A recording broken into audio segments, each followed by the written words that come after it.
Genealogy. I am AD. And in part one, sorry about the abrupt ending, but in part one, we just pretty much went over the history and went through a few documents, trying to understand the timeline and just understand what are we looking at. So I want to go to resources and look at external links because I want to know where more information could be. So we have websites. So we have a visual record of the African slave trade and slave life in the early African diaspora. Um, let's click on that. Oh, it's not found. Okay. Okay. So then let's go to Emotion African American Migration Experience. Okay, this is important later for many, for just research in general, especially when you're looking at family history. Because a lot of folks, we have heard about the Great Migration and how many of our ancestors moved from the southern states up north. While there were already some Black Americans up north, it was a massive shift for better opportunities, less segregation, less racism, and I'm saying less lightly, um, because in some cases it was more covert, and in some situations there it was overt, whereas in the South was mainly overt racism, right? And so we want to keep this as I encourage everyone to keep a document where there's a Google Docs, where there is something that will keep where you can keep all of the information you're learning, because you may have to come back to it, and there's nothing worse than as you're doing research and you're like, oh no, I know I read this somewhere and I don't remember. Oh, where's the document at? And so that's here. Also, while we're on this page, emotion name, here are the different migrations. I think that is cool. The transatlantic slave trade, runaway journeys, the domestic slave trade. Again, that domestic slave trade that is similar to that intra-American. Some something else I can look into and make a video about. Colonization and immigration. You have Haitian immigration in the 18th and 19th centuries. You have the Western immigration. Oh, excuse me, migration. The Northern Migration, the Great Migration, the Second Great Migration, Caribbean Immigration, Return South Migration, and then you have the Haitian immigration of the 20th century, and then the African immigration. So as you can see, it's pretty all inclusive of everyone within the diaspora. Um, and so yeah, keep this for later. Keep this for later. All right, let's go back. So let's go to 13 National Teachers Training Institute. Some of these websites are so outdated. So then we can find information here. So this is Economy versus Humanity, exploring the triangle trade in the Middle Passage. The triangle trade, though morally reprehensible, was integral in the growth of the economy to the United States and Great Britain. The last leg of the Shrek, known as the Middle Passage, remains. I gotta get my reading up because these words. I'm like, I don't know this. I don't use this on a daily basis. So thank you for exposing me to the vocabulary. The infamy of having been a horrific journey for Africans who had been freed in their countries but were enslaved in the Americas. The Middle Passage is synonymous with intense human suffering, degradation, and mortality. Through the video series Freedom, A History of U.S., and the companion website which is pbs.org. Utilize in this lesson, students will explore the economic importance of the triangle trade and the experience of enslaved Africans who were forced to endure the Middle Passage.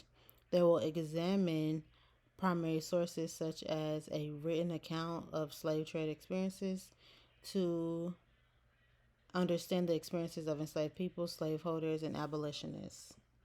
Okay, so let's click on it. Okay, how they use it. Okay. Nope. So this website's no longer maintained, actively maintained. Okay, let's go back. Let's understanding slavery.com.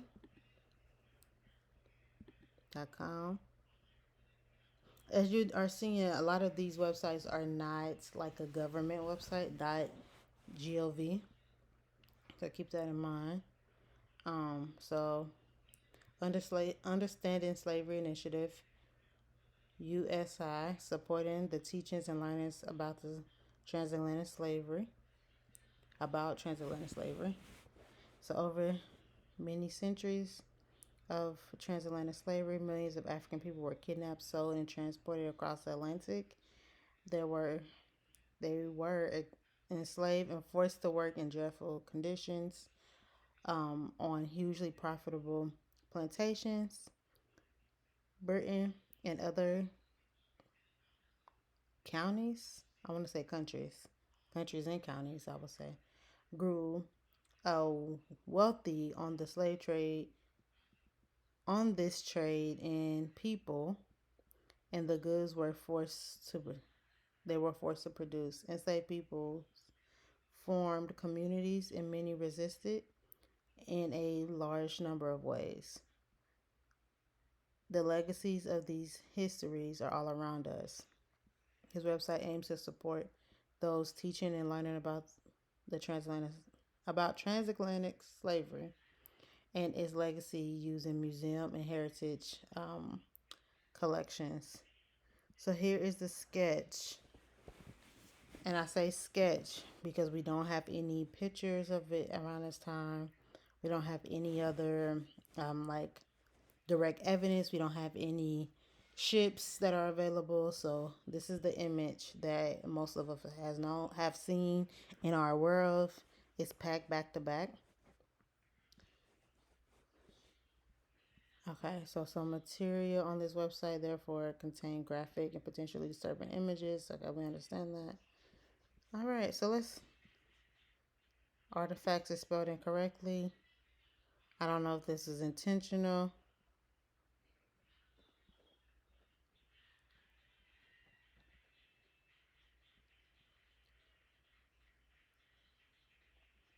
All right, so we are seeing some specific things not necessarily connected to slavery. We have here's a drum from Haiti, Benin, Guinea, Ivory Coast, small drums, Nigeria. Oops. All right, let's go back. Let's go to themes. But see how you can get lost? It's so easy to get lost because there's a link to a link to a link. That's why I said please keep your Google Doc. Okay, Africa before transatlantic slave trade. So talking about antiquity, Atlantic crossing, understanding how people were treated on the slave ships. Let's check on let's click on this one.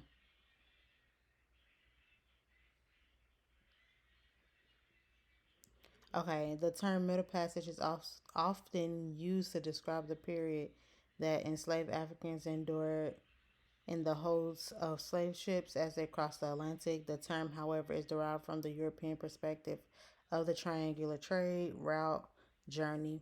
It does not represent the view that for millions of enslaved Africans crossing the Atlantic was neither the middle nor the end of the journey to their new lives as chattel in the Americas. slavery in Africa before the transatlantic slave trade. The African, excuse, the Africa that the first Europeans explored or encountered, explorers encountered in the 15th century was home to a variety of societies, cultures, including sprawling kingdoms and prosperous urban centers.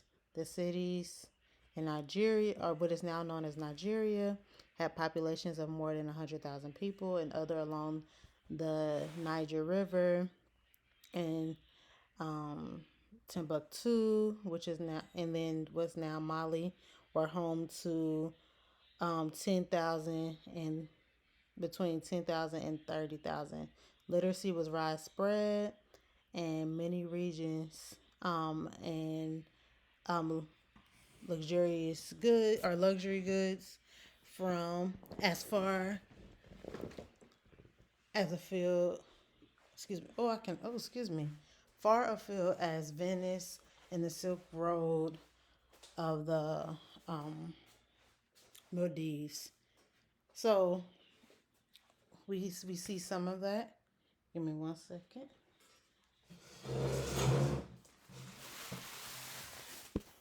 Let me change my location. Okay, so the institution of slavery is in many forms. We have looking at these titles. So we're learning a lot more. Okay, let's go back to where we were. This, I'm not sure what language this is. I don't know if this is Spanish or Portuguese. It looks like Spanish to me. Okay, and then you have more.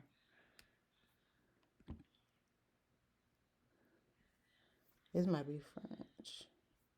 So more, and then slavery in America. So there's a few links. Let's hope that the links work. Oh, didn't I say the links work? Didn't I? Uh,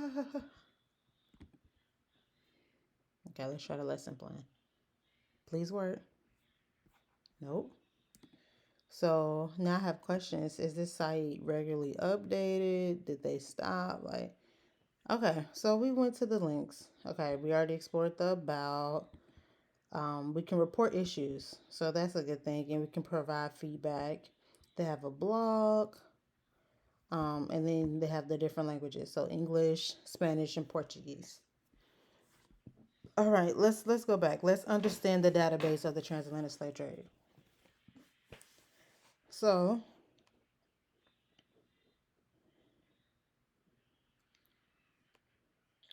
it's about 3 paragraphs. Is that too long? But this was written in 2018, as we know, when we did the previous video that talked about, um, the history and the concept behind. So it is difficult to believe in the first decades of the 21st century, that was just over 2 centuries ago, for those Europeans who thought about the issue, the shipping of enslaved Africans across the Atlantic was morally indistinguishable from shipping textiles, wheat, and even sugar. Our reconstruction of a major part of this migration experience covers an era in which there was massive technology change. Steamers were among the last slave ships, okay, as well as the very dramatic shifts in perception of good and evil. Just as important, perhaps, were the relations between the Western and the non Western worlds that the trade both reflected and encapsulated. Slaves constituted the most important reason for contact between Europeans and Africans for nearly 2 centuries.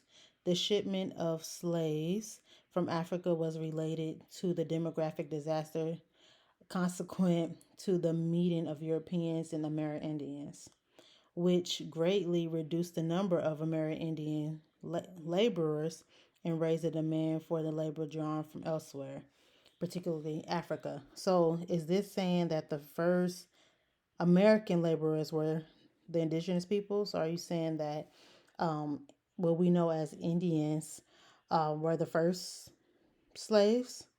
So, question here. As Europeans colonized the Americas, a steadily stream of European peoples migrated to the Americas between 1492 and the early 19th century. But what is often overlooked is that before 1820, perhaps three times as many enslaved Africans crossed Atlantic as Europeans. This was the largest transoceanic migration of people until this day. And and it provided the Americas with a crucial labor force for which, for their own economic development. The transatlantic slave trade is thus a vital part of the history of some millions of Africans and their descendants who helped shape the modern Americas culturally as well as in the material sense. The genesis and history of the Voyages database is laid out on a separate page in this essay. We wish to alert users to its structure and to its limitations as well as its strengths. Okay, I'm happy that they recognize it because it's research. The data sets contain thousands of names of ship owners and ship captains, but it contains almost no names of the millions of slaves carried to the Americas. This is important. I'm going to pause for a second just to say this. This is important because it can be one of multiple things, one, two, or three things, right? So when we think about some of the ship owners, remember earlier in the previous video we talked about um, how they may have shipped not just slaves or enslaved people, but they also shipped other items. So this could be one of those situations. All right, excuse me.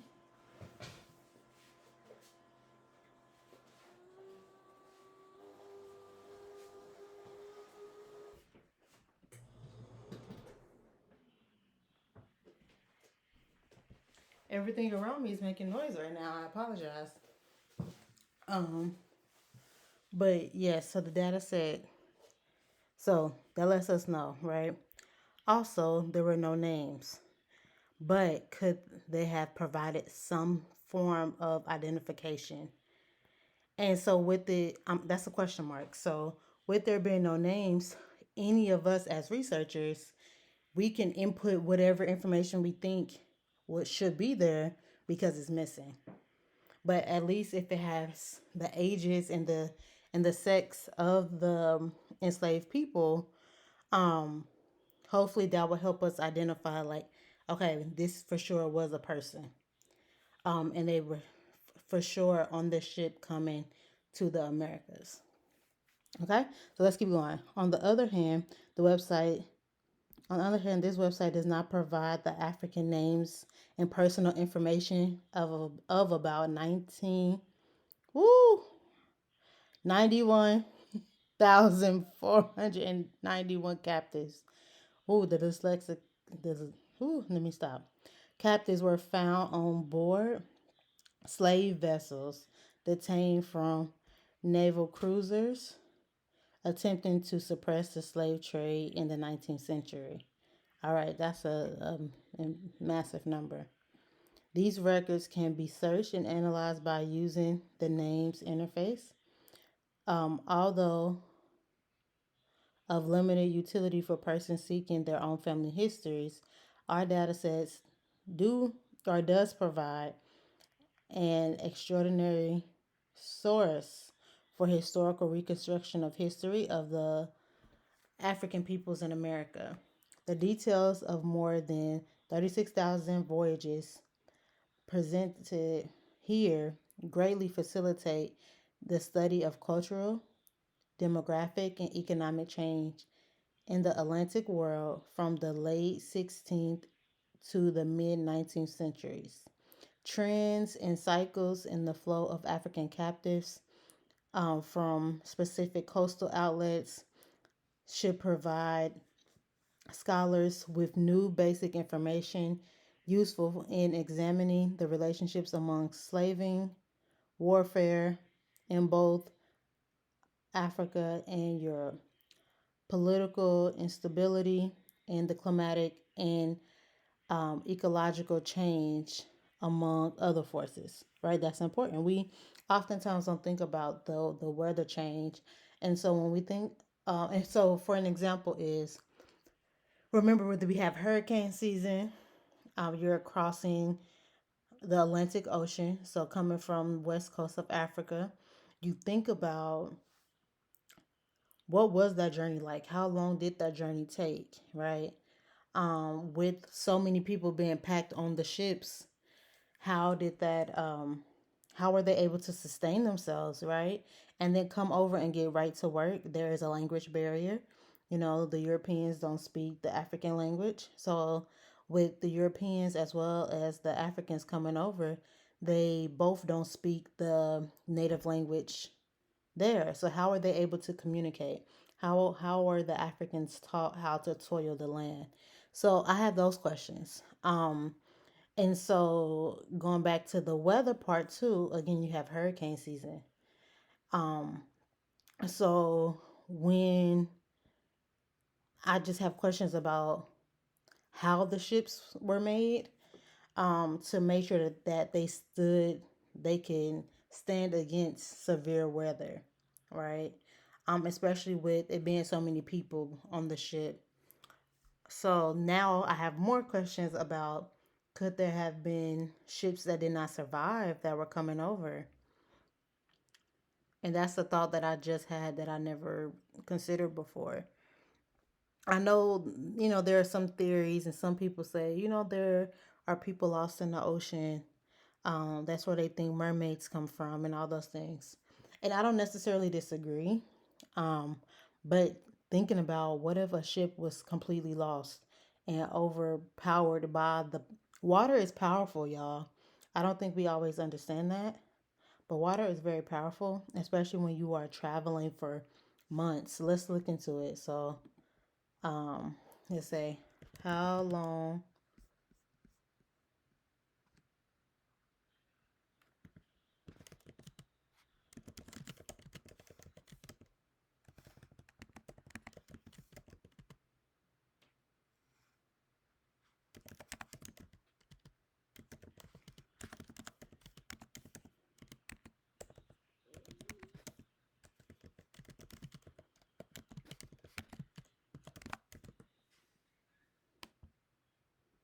So, about a month to travel, supposedly.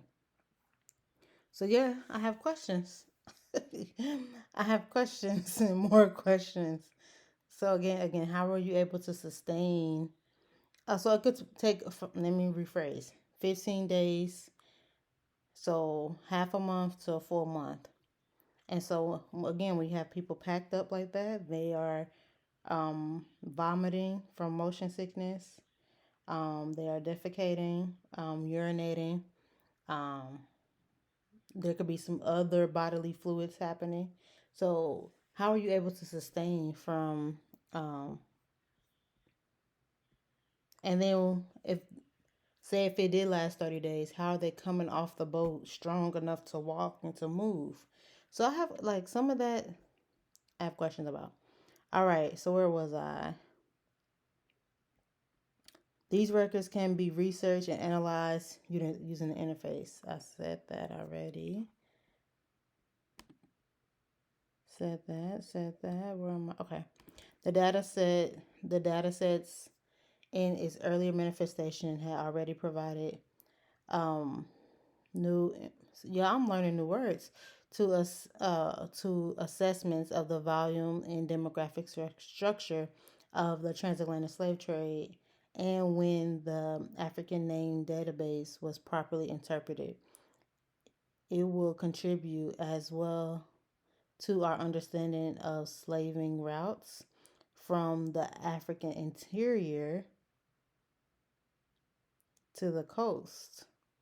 So is this also saying that it was not just West Africa, it was also Central?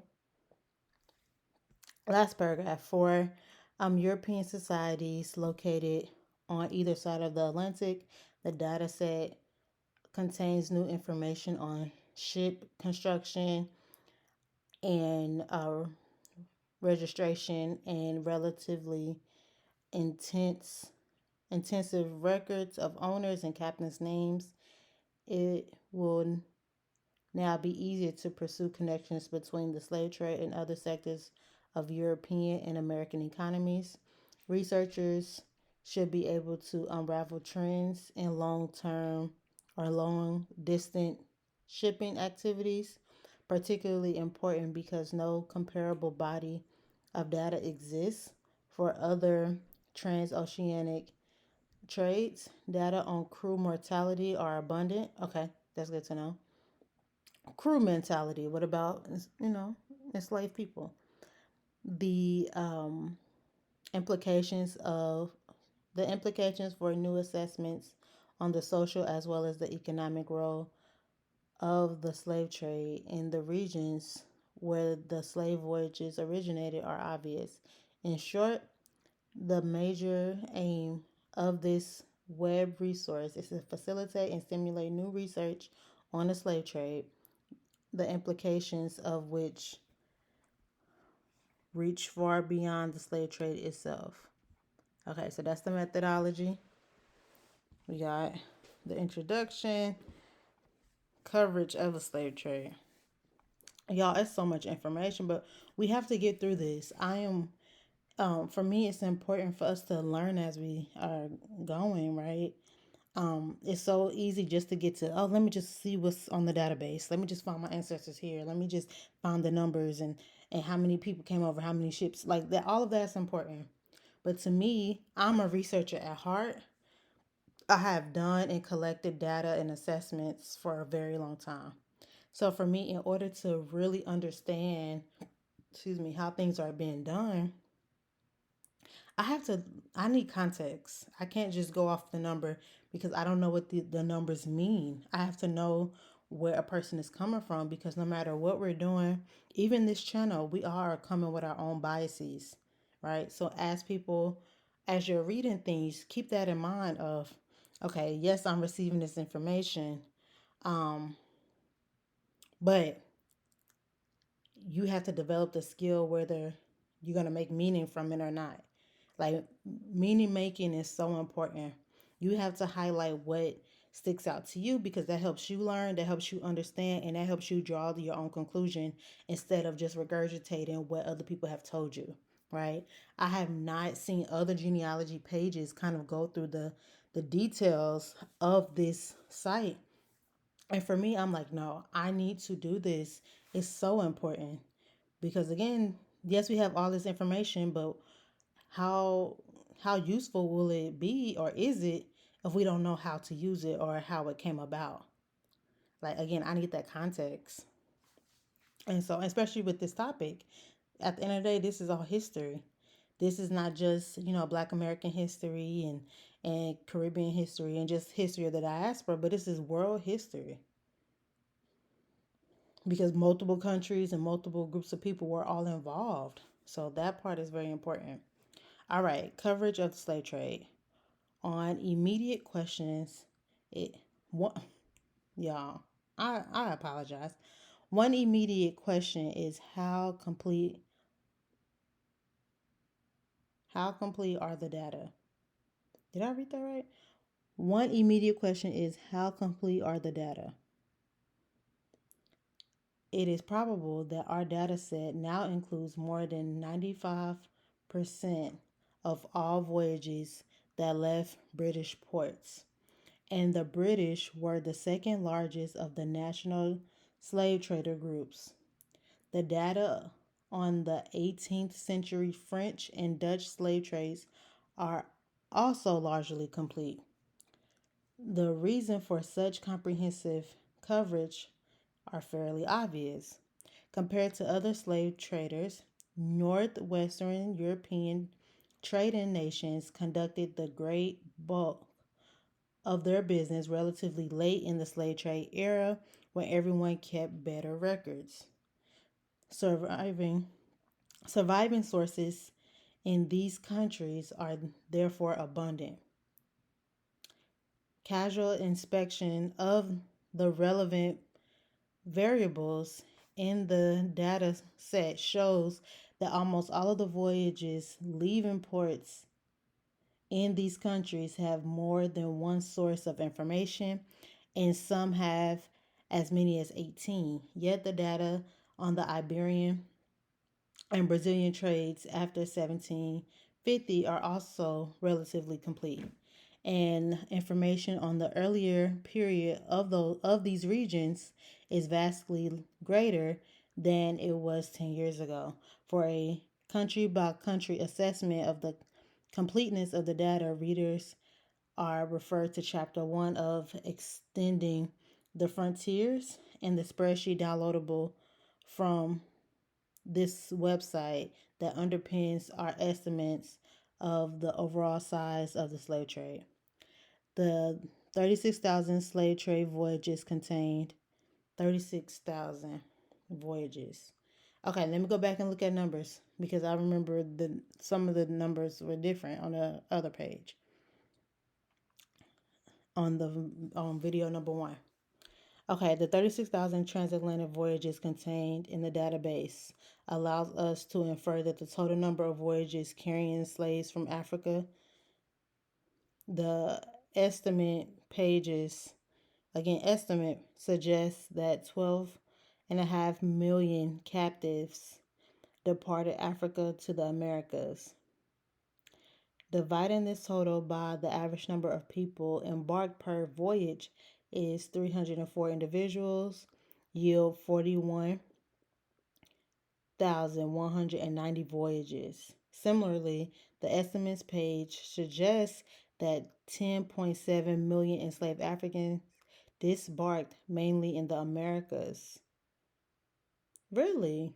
Which is interesting because they always say most enslaved people went to South America, primarily, Brazil and all those.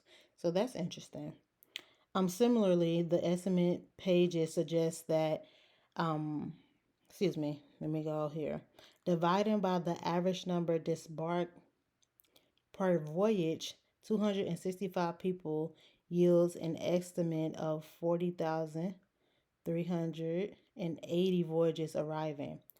Not all 36,000 voyages in the database carried slaves from Africa. Okay, that is important because I said that earlier. A total of 633 voyages, 1.8%, never reached the African coast because they were lost at sea, captured or suffered some form of misfortune. Okay, pause before I keep reading. Okay, but look at how it's only being shared from one way. So the total of 600 voyages never reached the coast of Africa. Okay?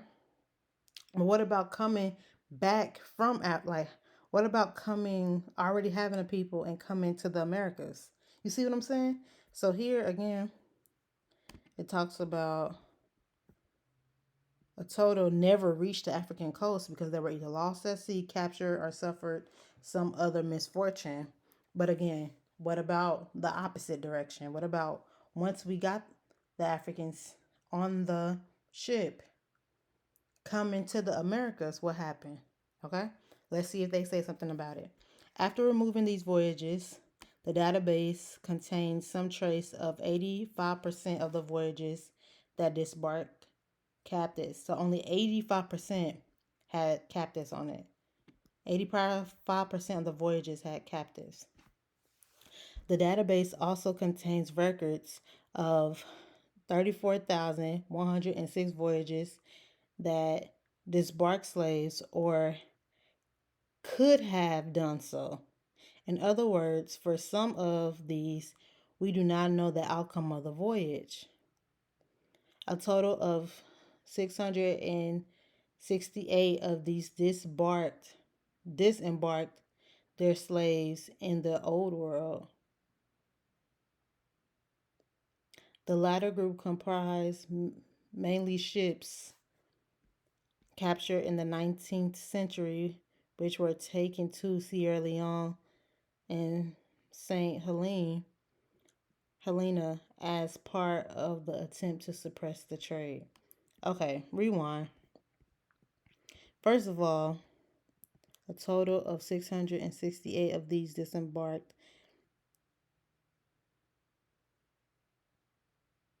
their slaves in the old world. What is considered the old world? What is that location? Okay, so what does that mean? Okay, question mark. The latter group comprised mainly ships captured in the 19th century. Okay, which were taken to Sierra Leone and St. Helena as part of the attempt to suppress the trade. Okay, let's move on. A further 277 sank. There we go. That's why sometimes you got to be patient. 277 sank after leaving Africa with the loss of their slaves. In all, the database contains some records of almost 80% of vessels disembarking captives. Of course, there are other estimates of the volume of the transatlantic slave trade. If we were, if we take a higher estimate of, say, 15.4 million departures, to then Voyages database documents 2/3 of all slaving voyages that sailed between 1514 and 1866. Okay, pause, y'all. Pause, pause, pause. I'm also really interested in this number of 1514, right? Because we all know about the slave trade and how what um around 20 or fewer than 20 Africans came from the continent of Africa to Virginia in 1619. But this number is almost a hundred years prior.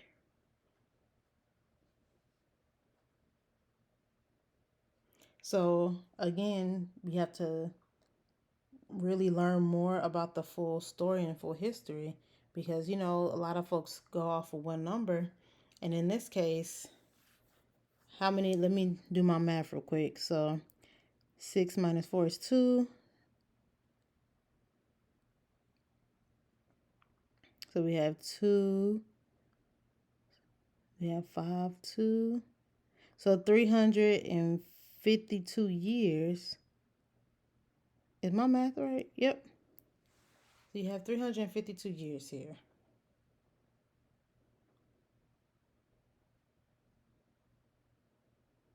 That's a difference. Whew. All right, let's keep going. Okay. Nature of sources. More information. Again, I'm not going to go all deep into it right now, but I am exploring this page for the first time with you all. So I didn't do any, I didn't do any pre preview of this. I'm reading and learning as I'm going.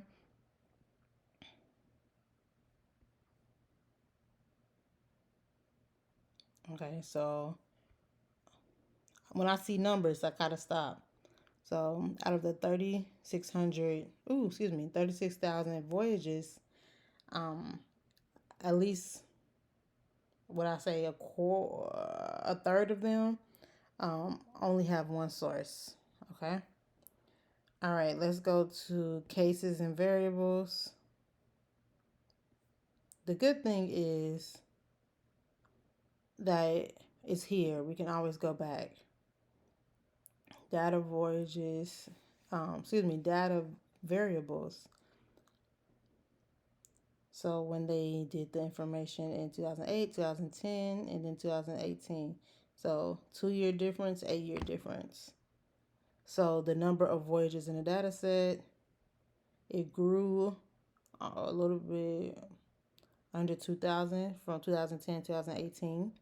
The voyages with the name of a captain. So in 2008, there was one, but then they lost the name of a captain in 2010. And then they learned more, almost a little bit over 1,500 more ish. My math is off, but way more. So you had one here, you lost one, and then over 1,000 came later. Voyages with names of at least one ship owner. So that grew. These grew. Tonnage of the ship available. It started strong, then it went down. And let me make sure I even know what tonnage means.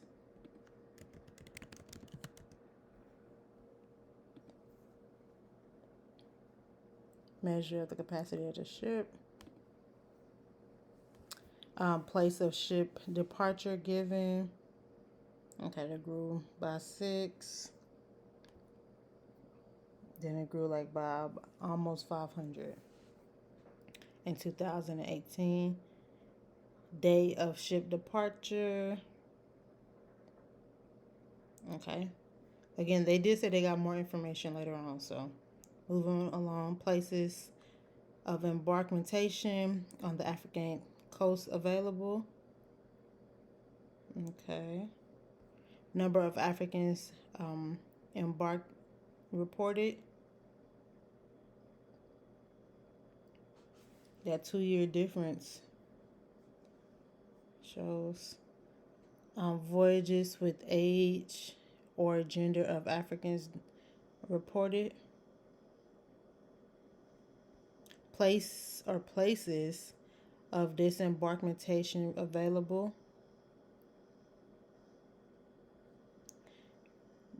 Dates of arrival at places of disembarkment available. Disembarkation. Numbers of African disembarked reported. Oh, didn't they ask that already? But on the coast. Okay. Voyages reporting numbers of African died. Okay. Voyages with place of ship construction reported. Day of return to Europe or the end of voyage given. Okay. So they some indication of outcomes of voyage indicated. So remember when they said at least it was about 612, I believe, or some around that. Sorry. That didn't make it. Or was it 662? I'm about to start writing these numbers down. That didn't make it. Some of them, okay, no, 277 didn't make it, right? So how we get this number? Okay, let's keep going. So yeah, let's look at age categories. We have dates, which I don't see that many dates. Outside of it says 18th century, 1 to 2 month departure, names. I see the author keeps being this one person. Imputed variables. What does this mean? They draw first on data. Okay. Geographic.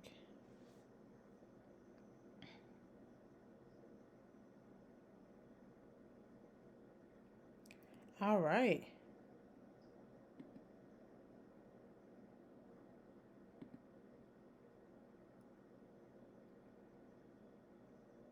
All right, y'all. We're going to end it off right here, and I'll pick it up on part 3. Thank you so much. Bye.